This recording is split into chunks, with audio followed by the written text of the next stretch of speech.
So అన్న మళ్ళా మొన్నటిదాకా వీడియో ఫుల్ కాంట్రవర్సీ నడుస్తుంది. అగ్గిపెట్ట మచ్చని విజ్జు గౌడ్ కొట్టిండు.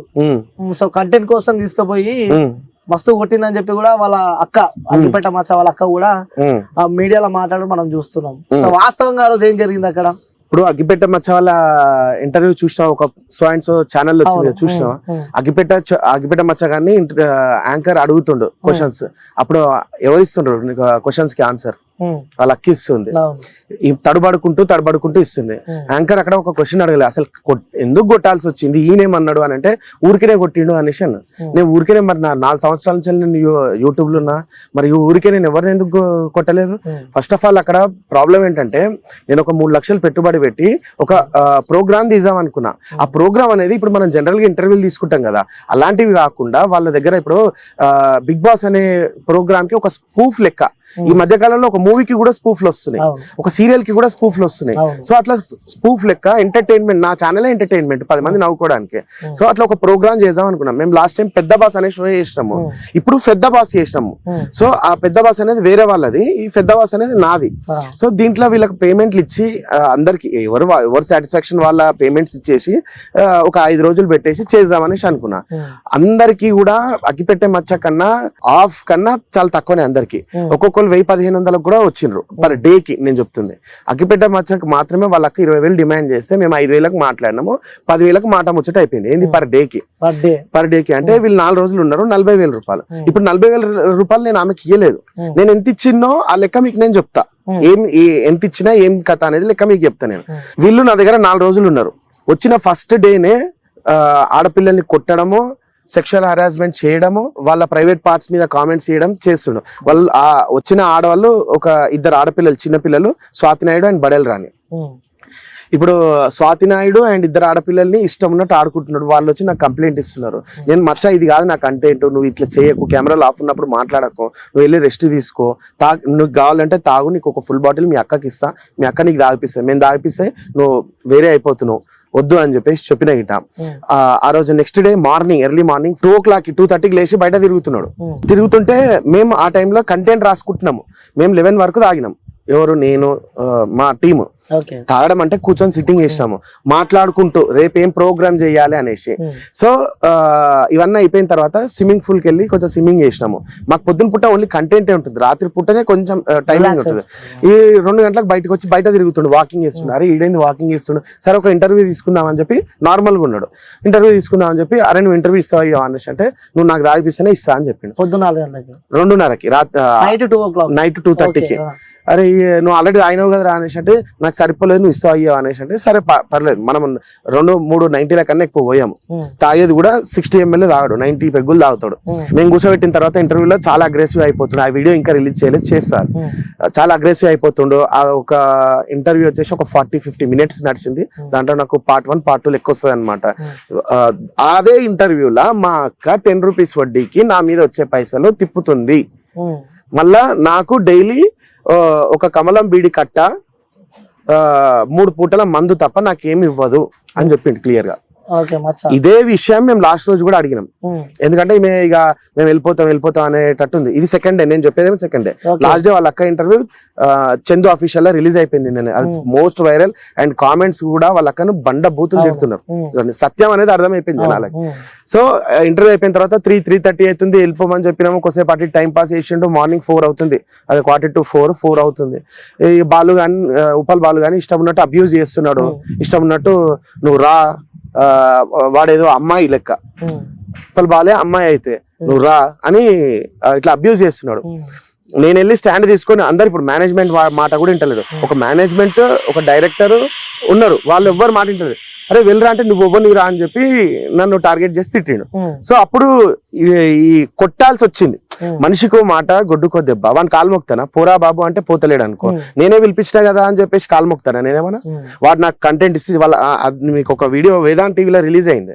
నేను వాళ్ళ అక్కని ఏమంటా తెలుసా, మీరు ఇప్పుడే మూటమ్ములు చదువుకొని వెళ్ళిపోండి, మీ దగ్గర నాకు కంటెంట్ అవసరం లేదని చెప్పిన. అన్ని డబ్బులు తీసుకుంటున్న వాళ్ళ అక్కనన్నా కంట్రోల్ చేయాలి. 4 అవుతుందిరా బాబు నువ్వు వెళ్ళిపో అనేసి చెప్పలేదు. పక్కకే ఉన్నది, పక్కన ఆడు బూతులు, అమ్మనా బూతులు చెప్తుంటే వాళ్ళకి పక్కన ఛాలెంజ్ చేయడం ఏంది నాకు అర్థం కాదు. వాడు నోటికి తాళమే ఆమె మాకు వినకపోతే ఆమెకి ఇంటది కదా, సో తీసుకెళ్ళాలి కదా. సో సరే మరి కొట్టాల్సి వచ్చిన క్రమం ఏంటంటే వాడు తల్లిని పిల్లని ఇష్టం ఉన్నట్టు తిడుతుండు. సో వానికి తీసుకొచ్చింది, వానికి పేమెంట్ ఇచ్చి ప్రోగ్రామ్ చేద్దామని తీసుకొచ్చిన, వానితో మాటలు పడ్డానికి కాదు. ఇప్పుడు ఏ వ్యక్తి నిన్నంటే ఊకుంటావా? మీ అమ్మని తిట్టిండు, నేను అమ్మ వర్డ్ యూజ్ చేయ, నిన్నంటే ఊకుంటావా? సో ఎవ్వరు ఊకోరు అట్లా. అంటే అగ్గిపెట్ట మచ్చ కండిషన్ అందరికి తెలిసిందే మనం. అవును. సో కొట్టాల్సిన పరిస్థితి అంటే దగ్గర పోయి చెప్తే వినకపోతే వాళ్ళకి, నేను అదే అంటున్నా, అగ్గిపెట్ట మచ్చ పరిస్థితి మన అందరికి తెలిసిందే. ఇంతవరకు అగ్గిపెట్ట మచ్చని ఎవరైనా కొట్టిండ్రా? కొట్టలేదు. విజ్జుగౌడ ఎవరైనా కొట్టిండా? కొట్టలేదు. నేను కొట్టలేదు, వాడు కొట్టించుకోలేదు. పరిస్థితి ఎంత చేయి దాటిపోయి ఉంటే ఇది అవ్వచ్చు అనేది ఒకసారి ప్రజలు కూడా ఆలోచించిండ్రు. ఒకసారి మీ తరపున కూడా మీరు కూడా ఆలోచించాల్సినటువంటి విషయం ఉంది ఇంట్లో. ఎందుకంటే వాడిని నేను కొట్టాలని కాదు, వాడిని తీసుకొచ్చింది ప్రోగ్రామ్ కి, నాకేం పని లేదా. వాడిని కొట్టాలనుకుంటే 3 లక్షలు ఎందుకు ఖర్చు పెడతా? వాళ్ళ అక్కకు 20,000 అడ్వాన్స్ వేస్తే తీసుకొస్తుంది, నాకు 20,000 పోతేవని అని చెప్పి వాని ఇష్టం ఉన్నట్టు నేను కొడతా. కొట్టే ప్రసక్తి ఇందులో లేదు. వాడు నోరు జారిపోయిండు, పరిస్థితి మించిపోయింది, రూమ్ లోకి వెళ్ళమంటే వెళ్ళట్లేదు, వానికి ఇచ్చిన సపరేట్ రూమ్ వెళ్ళమంటే వెళ్ళట్లేదు. ఇక వాడు ఇష్టం ఉన్నట్టు బూతులు మాట్లాడుతుంటే ఆ క్రమంలో వచ్చినటువంటి కోపంలో వచ్చినటువంటిదే. దాని తర్వాత రేపు అంటే నెక్స్ట్ డే మార్నింగ్ వాళ్ళ అక్కను కూర్చోబెట్టి చెప్పిన, మరి 10 మంది కంటెస్టెంట్లు, 9 మంది నా సైడ్ ఎందుకున్నారు? విజ్జుగౌడ్ అంటే ఏమన్నా భయమా? ఎందుకు నా సైడ్ మాట్లాడుతున్నాడు? ప్రొడ్యూసర్ కాబట్టి. ప్రొడ్యూసర్ అయితే వాళ్ళ పేమెంట్లు ఇచ్చేసినా కదా, అప్పుడే పేమెంట్లు తీసుకొని వెళ్ళిపోయింది కదా. నా గురించి నెగిటివ్ ఎందుకు చెప్పారు మరి? నేను అందులో 2-3 తిట్టిన కంటెస్టెంట్లను, వాళ్ళు కూడా నెగిటివ్ గా చెప్పాలి కదా, ఒక్క 1% అన్న చెప్పాలి కదా. మరి 9 మంది ఎందుకు? ఇక్కడ విజ్జుగౌడ్ ప్రొడ్యూసర్ కదా అంటే వాళ్ళ పేమెంట్ వాళ్ళకి ఇచ్చేసిన, ఇచ్చేసిన తర్వాత వాళ్ళు చెప్పాలనుకుంటే బయట పోయి నా మీద కాంట్రవర్సీ చేయొచ్చు.